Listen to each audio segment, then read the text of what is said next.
I have no interest in beating somebody at life, so to speak. I think better than you, so that makes me feel good. There are times back in the day when I would get better at this online game, and the times that I would get really good and I'd be on the top of the scoreboard in a 5 versus 5 match, it feels so boring very quickly to just be destroying everybody, and it didn't excite me to be the best. It felt so lame and unexciting to be the best. One Punch Man sort of speaks to that. One Punch Man is sort of a commentary about how challenges are necessary. Maybe not insurmountable challenges, but challenges that are doable. Challenges that may be really, really hard, but they're doable. Without that, life is quite boring. And also, One Punch Man is good commentary about the fact that, like, what I was talking about, needing the multiple sources of reward. It's like, yeah. So this guy in One Punch Man, this is Japanese anime, by the way. It's a Japanese animation. And one day, he wants to be a hero. And one day, he's so strong that he defeats any enemy with one punch. And so, eventually, he becomes so disenchanted with being a hero and with the adventure of it all. And now he's just sort of going through the motions. And he is resentful towards the fact that he can beat every enemy with just one punch. And I was thinking about that too. Like, what would it be like to just have all the powers of a god? To just be all powerful? That would be boring. If you still had your human appetites. Because you could just do anything at any point. You get extremely bored. You would. I know I would. I relate to that a lot. It's crazy that that dynamic is necessary. That those ingredients need to be the way they are. If I was all powerful, I probably would roll just like my man from Watchmen, Dr. Manhattan. I would just move to another planet and be like, peace out, y'all. You humans suck. But I am with my brothers and my sisters, my fellow humans. And there are challenges. And the one thing I detest about my fellow humans, though, is how we allow other people's standards to become our standards. Other people's definition of happiness to become our definition. People ain't happy. People are not happy. I don't buy it. I vacillate between being disappointed in myself and not being disappointed in myself. I'm also leaning towards not being disappointed in myself recently. Because after you build up a confidence that you know you're being honest as you possibly can. At first, I let myself doubt it, and I'd be skeptical towards whether or not my honesty muscles were as strong as they could possibly be. So I would still be super hard on myself at times, thinking that, nah, you full of shit, Marcus, you full of shit. But I gotta say, I'm less disappointed in myself because I know I'm being completely and utterly honest. And one thing that feels so fucking relieving is when you can be honest about the fact that you suck, the fact that you're weak. Because it doesn't stop there. See, a normal person says, I'm weak and I suck, or they say somebody else is weak and they suck. And that's a judgment, in a sense. It's like you're saying that's who you are in your entirety. But nah, when I tell myself that, there's complexity to it. I'm saying that there's a weakness, a laziness, a dysfunctionality within me that I know damn well I'm not asking for. I know damn well it's not due to me not wanting to be better, me not trying to be better. I can admit that. I know it's not my fault, and yet I still accept that it's there as well. I don't deny it either. And on top of that, I try everything I possibly can to do something about it. And I have done something about it, and I'm very proud of myself for how much I've grown. I think you need to be proud of yourself. As much as we can be our own worst critics, we also have to be our best cheerleaders. We also have to be our own cheerleaders. We have to be self-congratulatory. Give yourself an applause. But also, balance it out. When you ain't shit, be honest you ain't shit. But don't take it personally. Keep being the student. Keep being humble. Keep seeking the wisdom and the understanding so as to lessen the frequency of your shittiness. I have no illusions that I'm going to completely fully extinguish my shittiness where I don't have to do anything to address it. To be honest, it's the opposite. It's when I act like it's not there, that's when it comes out the most. And to get even more specific as to what the shittiness is, and I know this is many other people who write and stuff, and I know this is very normal, but I'm still, not happy about it. But there's days where I'm super awesome, my thoughts are flowing, my energy is going. Then of course there's days when it's the opposite. I could be doing the same things. It's not that I feel like shit. I just can't perform. I can't produce. And the thing is that if people didn't exist, that would be fine. I would just stay in my shelter and wait till I felt strong and then go and search for food, go out and do my thing and be productive. My interpretation of it is that my body just desires rest. But it's because rest is so demonized. It's because the perception is that the best kinds of people don't rest. You feel like a loser. You feel like you are losing. And on top of that, I feel like my time is short. I've run out of time. I can't afford to rest. But the body, the mind, the heart, the soul doesn't give a fuck about your aspirations when it comes to it wanting rest. It needing rest. If you starve yourself, happy thoughts and willpower will take you only so far before your body will shut down and work against you because you aren't providing it with something that it needs. We know that with food, but we often discount that when it comes to rest. Rest is bitch shit. Rest is lazy pussy shit. That's why people kind of have to knock themselves into a restful state by getting shit-faced and all that good stuff. You need to activate it forcefully. We don't know how to rest anymore. We don't know how to chill out a little bit. Truly. I take life seriously, man. I think about death a lot. And not in the way that perhaps you've heard before. I don't think about death in a way where it's like, oh no, I'm so scared. We're gonna die. Let me get goth in this bitch. It's not like that. I think about death. You know why I think about death? I think about the death for the same reason that you think about graduating. For the same reason you think about your retirement. For the same reason you think about anything that matters to you.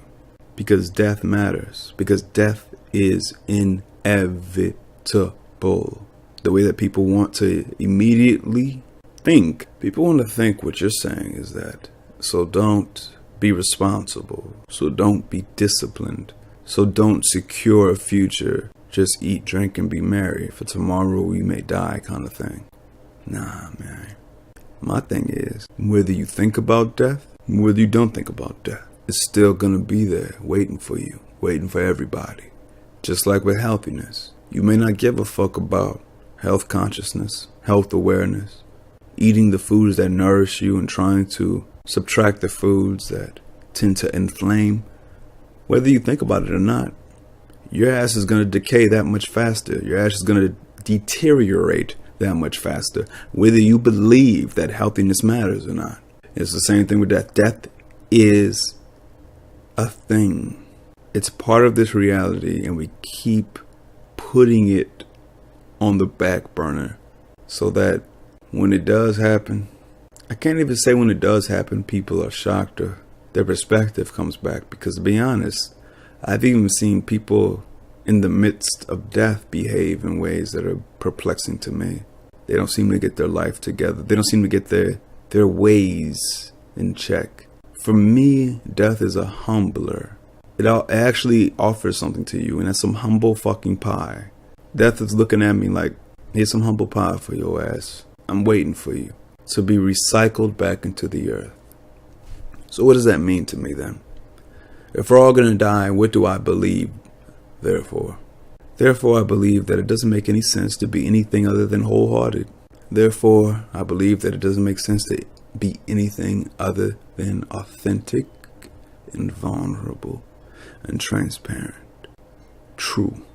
Especially because death is so arbitrary and inevitable. I believe it doesn't make any sense to be anything other than true. We find these happy little ways to waste our time, to distract ourselves. I'm not saying happiness is a distraction. I'm saying the cheap happiness we seek. Our happiness is so fucking cheap. We gather amongst each other and we just talk shit. It's just impression management all over the place. Everybody's just doing their best to give off the best impression. It's a minefield. You got to make sure you don't talk about anything of worth, anything of meaning. That's too much. It's too deep. No. None of that. Let's keep it shallow. Let's keep the verbal diarrhea going. Fuck being mindful. What's the point of that? That just makes me uncomfortable. What's the point of that? It just makes me feel as though I have to change things. No, I'm living it up. Do you see my team? We're winning. That's why I fucking hate so much of the content of our hip hop music, man, these days. So, and I say these days because take a song like Andele, Andele Mama, Iya, Iya, oh, yo. I take a song like, yo, that's cool. Nice little good vibes party song was popping in 9. What we got today, I swear that shit is so much more loathsome, man. It's like, it's just about, it's not even fun. There's something about it that's a lot of the shit that I hear on the radio. It's so dumb. There's no musicality to it. I brought up Nelly because for real, I think about just something like just one person. I'll bring up Nelly. Nelly's music, when he came out versus the music I'm hearing on the radio, he kills them to me. And I don't feel like it's some kind of for nostalgic reasons. If you let me hear Nelly's hits and then let me hear the hits of these fools today, they shit suck to me, man. And I wasn't a Nelly fan like that. I didn't hate Nelly. I listened to his songs just like everybody else. But I'm saying, like, Nelly never, me being some kind of proponent of Nelly, that never occurred to me to even do. Me comparing him to any artist has never been something that even crossed my mind. But Nelly's music is better than these motherfuckers. It has, to me, more good vibes and energy, and what I'm hearing on the radio, it's just so fucking ignorant, dude. It's like I feel stupider listening to it. I really feel dumb, like it's making me dumb. The musicality is just not there. I couldn't even tell you what these songs are that I'm hearing because it's so fucking stupid that I can't even begin to imitate it. And you know I'm all about imitating some song. Well, you know what? I'm gonna go for it. It'd be like, cause you know, man, find out wrong, well, hey, whoa, and I'm find out wrong, so, and I'm in that trap, and I'm rocking, I got my rocking. God damn, man. It's not even about them. It's not even about those rappers. It's about us. We're the ones. I've never seen so many fucking followers in my life. As soon as you hit, now everybody's saying cap. Everybody's saying cap now. I'm seeing everybody dabbing. I've seen everybody just does whatever the fuck they think is cool, boy. Nobody got a mind of their own. Everybody loves the music. You really like it? Or you just like it because everybody else like it? You sure you like it? Is it really music to you? Or is it just something because everybody listening to it and you think it's good? It's the same thing with the movies. That movies fucking suck. Just fucking CGI Jackson Pollocks in this motherfucker, man. Yeah, I got a lot of resentment towards this world because we're not being mindful and considerate. We're not really trying to figure anything out. We're just listening to what the cool, beautiful people are telling us. They ain't beautiful to me. They're ugly. They ain't cool to me. They lame. But not too many people agree with that. But back to death. Death motivates me. Death helps remind me that I can't afford to be lazy. Although I will say that laziness sometimes is a symptom of actual rest deficiency.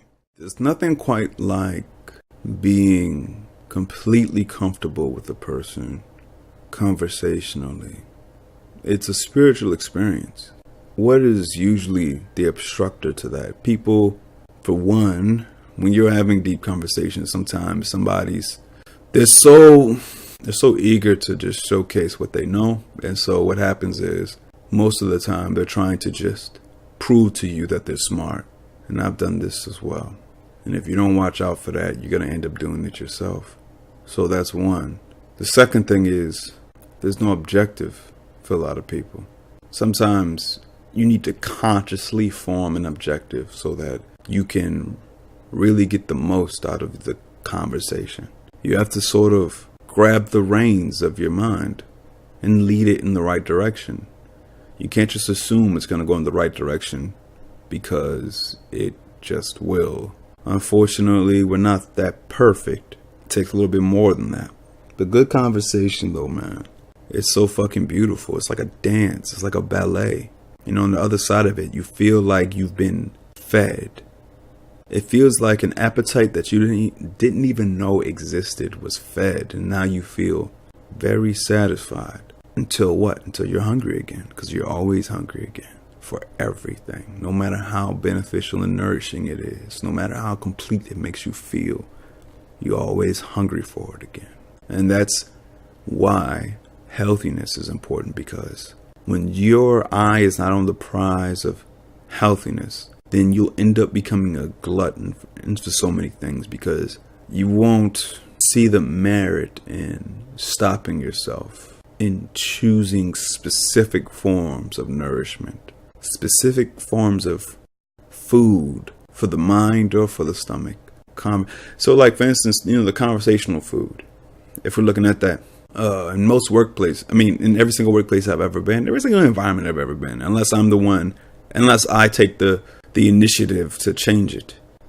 People's idea of conversation is just chaos. It's say the first thing that comes in your head and just keep talking and keep talking.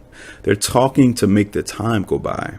They're not talking to really comprehend and build a bridge between the other and to get to know the other. When you got to get together, you're talking just because you're trying to fill in the silence. And then when you do talk about something that maybe you're interested in, it's pretty shallow. Nobody's really getting to know the heart of people, man.